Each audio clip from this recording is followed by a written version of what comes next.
এক ছেলে তার বাবার কাছে সাইকেল চায়, তার বাবার কাছে সাইকেল চায়, বাবা আমাকে একটা সাইকেল দাও। বাবা ছিল স্কুল মাস্টার, তো বাবা স্কুল মাস্টার, তার বেতন কি, সে কিভাবে সাইকেল কিনে দিবে?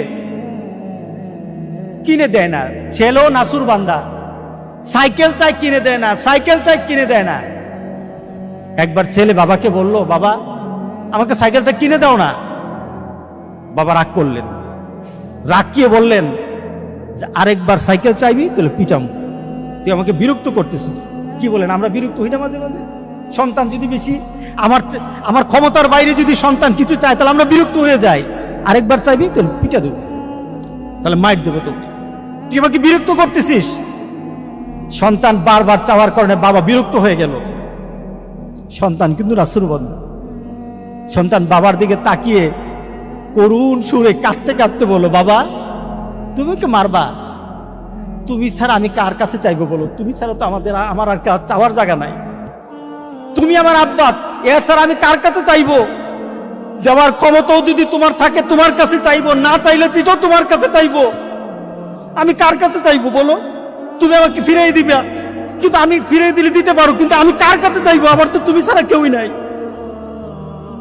বাবার সাথে সাথে ছেলেটাকে বুকের মধ্যে আঁকড়িয়ে ধরলেন। বাবা তুই আমাকে এমন একটা কথা শুনালি, যা তোকে আগামীকাল সাইকেল কিনে দেবো। সুবহানাল্লাহ, সুবহানাল্লাহ। তার মানে কি, ছেলে তার বাবার হৃদয়ে টাচ করেছে।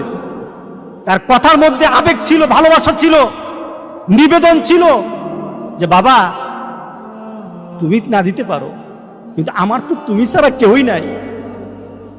তুমি না বল আমাকে ফিরিয়ে দিতে পারো, কিন্তু আমার চাওয়ার জায়গা তোমার ছাড়া আর তো কেউই নাই, আমি তোমার কাছেই তো চাইবো।